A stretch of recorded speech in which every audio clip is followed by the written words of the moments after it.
자, 프랑스 혁명. 프랑스 혁명, 구제도의 모순으로 일어난 혁명이다. 혁명 이전의 프랑스 사회 체제를 구제도라고 한다. 구제도는 절대왕정, 신분제를 바탕으로 유지되는 체제였다. 소수에 불과한 1신분, 성직자와 2신분 귀족은 절대왕정의 보호 아래 많은 특권을 누립니다. 그러나 다수를 차지하는 3신분의 평민은 세금은 세금대로 내면서 정치에 참여는 제한됐어요. 이에 3신분 중 상공업과 전문직을 통해 부를 축적한 시민 계급은 계몽사상과 미국 혁명의 영향 속에서 구제도에 대한 비판을 높여갔다. 그래서 이 무렵 프랑스는 계속된 전쟁과 왕실의 사치로 재정이 매우 어려웠다. 이에 당시 왕이었던 루이 16세는 재정을 충당하기 위해 삼부회라는 것을 소집합니다. 이게 되게 중요합니다. 삼부회가. 잠깐만 얘들아.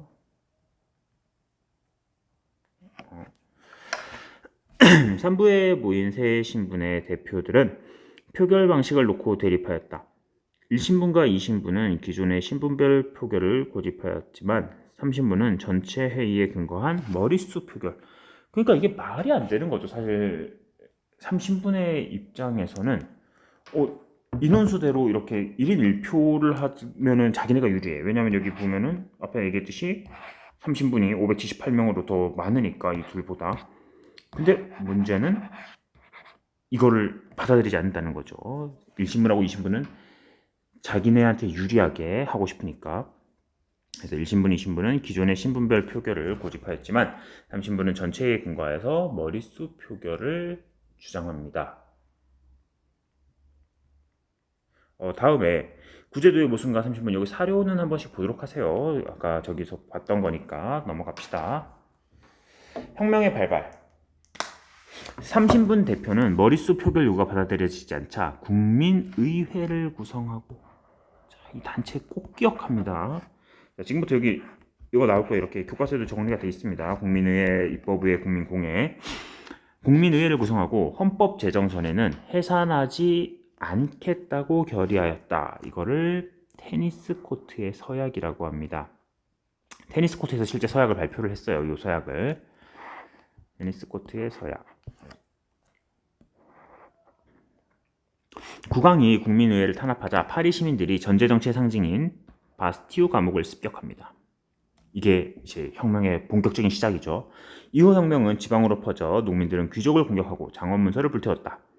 국민의회는 농민을 달래기 위해 봉건제 폐지를 선언하고, 봉건제 폐지 선언, 곧이어 혁명 이념을 담은 인간과 시민의 권리 선언을 발표했다. 그러나 혁명 이념을 받아들일 수 없었던 국왕은 국외로 탈출하다가 잡힙니다. 체포되어 민중의 반감을 자극하였다. 이 상황에서 국민의회는 입법 군주제와 재산에 따른 제한선거제에 기초한 새 헌법 제정. 자, 여기서까지는 그래도 왕정이 유지는 되고 있죠. 입헌 군주제니까. 새 헌법을 제정하고 이제 우리의 역할은 다 했다 하고 국민의회는 사라져요. 그리고 그 새로운 헌법에 따라서 만들어진 단체가 입법의회입니다. 이제 헌법을 만들었으니까 그 헌법에 따라 새롭게 만들어진 거죠. 한편 혁명의 전파를 우려한 오스트리아와 프로이센이 프랑스를 위협하자 입법의회는 참지 않아요. 바로 선전포고를 합니다. 혁명 전쟁이 시작됩니다. 그러니까 오스트리아나 프로이센의 왕실은 이 혁명 이념이 전파되는 게 무서운 거야. 특히나 그 마리 앙뚜아네트는 또 오스트리아의 공주이기도 했고, 그래서 이 혁명 전쟁이 시작됩니다. 왕가 보수 귀족이 적간에 통한다는 소문에 과격해진 파리 민중 쌍킬로트들은 왕궁을 습격하여 왕권을 정지시킵니다. 루이 16세 도망가다 잡혔잖아요. 지금 인기도 없지 그러면. 그래서 그냥 왕궁에 있었는데 왕궁에 막 시민들이 들이닥친 거야. 입법의회 대신 국민공회가 들어섭니다. 각 시기별로 있었던 일들 잘 기억해야 돼요. 국민의회 때는 테니스 코트의 서약이 있었고 바스티유 습격, 그리고 여기서는 새로운 헌법 만들고 입헌군주제로 가자. 아직은 프랑스 왕이 있었어. 근데 입법의회 시기에 외국에서 쳐들어오자 이제 그 미움의 화살이 왕실로 가버린 거야.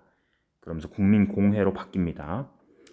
자, 요거 프랑스의 국가 라마르세에즈, 지금도 국가인데 혁명 전쟁이 시작되자 당시 대위였던 루제는 군대를 격려하기 위해 노래를 만들었다. 이 라마르세에즈란 이름입니다. 프랑스의 공식 국가로 사용되고 있습니다. 자, 다음에 요거 역시 읽어보도록 하세요. 보면은 그 루소나 이런 사람들의 그 사회 계약론이 반영돼 있는 걸 확인할 수 있습니다. 자연권 이런 얘기들 많이 나올 거예요. 혁명의 과격화. 국민공회는 공화정을 선포하고 재판을 거쳐 루이 16세를 죽입니다. 와, 이제는 뭐 그냥 왕까지 죽여버렸죠. 입헌군주제에서 더 나간 거죠. 국민공회 때는. 이에 놀란 영국, 오스트리아 등은 동맹을 맺고 프랑스를 공격했다. 국민공회가 계속된 전쟁으로 인해 극심한 경제난과 반란으로 위기에 처하자 자코뱅파는 로베스피에르를 중심으로 온건파를 제거하고 정권을 장악. 자, 이 자코뱅파는 여기 있습니다.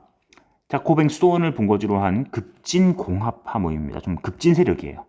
그래서 이들이 로베스피에르라는 사람을 중심으로 해서 권력을 장악을 했어요.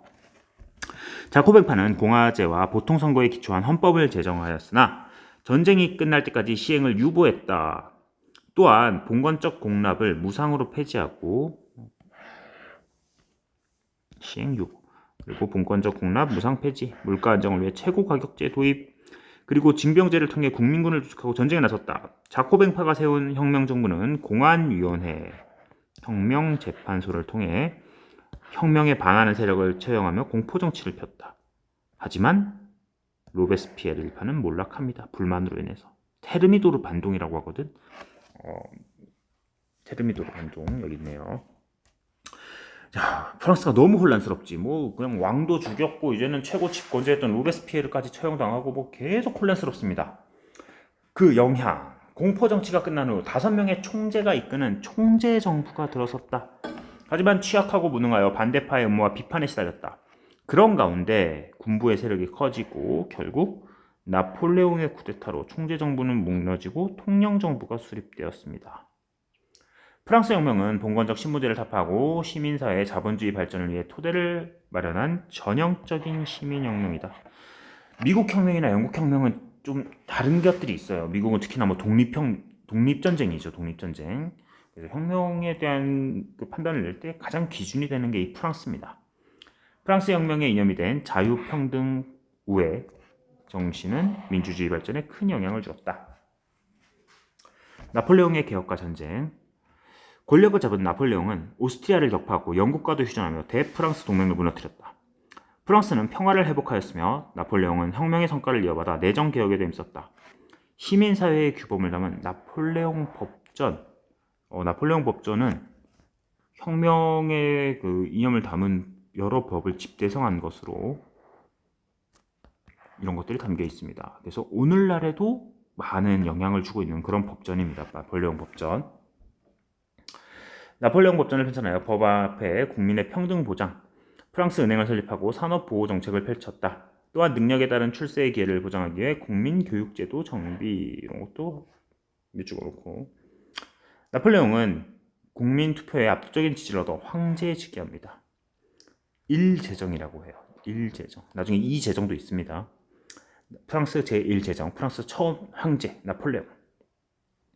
나폴레옹이 유럽을 정복하려고 하자 영국을 중심으로 한 다시 대프랑스 동맹이 결성되었다. 나폴레옹은 영국과의 해전에서 패하였으나 육전에서는 오스트리아와 프로이센, 러시아를 격파하고 신성 로마 제국을 해체합니다. 신성 로마 제국이 때 해체해요. 나폴레옹은 이것도 밑줄 그어놓읍시다. 영국을 굴복시키기 위해 영국과 유럽 대륙의 교역을 금지한 대륙 봉쇄령. 이게 나폴레옹의 몰락의 시작입니다. 너무 싸움을 잘했던 나폴레옹은 러시아 이런 애들 다 깨버렸잖아. 그래서 영국만 넘는데 영국에는 당시 넬슨이라고 해가지고 바다에 그 유명한 장군 하나 있습니다. 이순신하고 뭐 이렇게 비교되는 그 넬슨을 못 넘었어 나폴레옹이.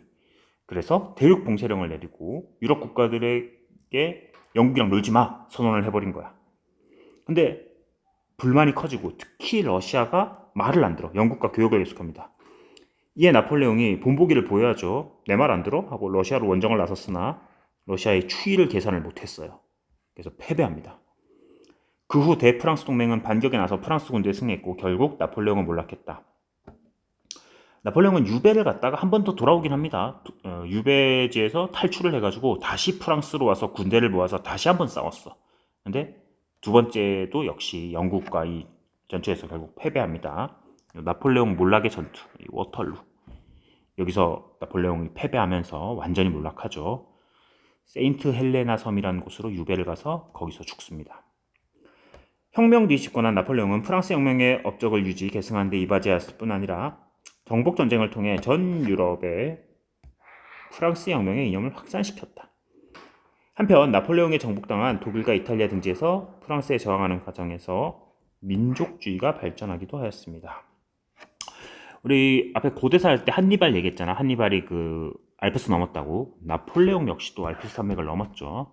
물론 이렇게 멋있게 넘지는 못했을 겁니다. 되게 추위에 벌벌 떨면서 넘긴 했겠지만 이 사람도 역시 알프스를 넘어서 이탈리아를 정복했던 사람이기도 합니다. 자, 수고했습니다.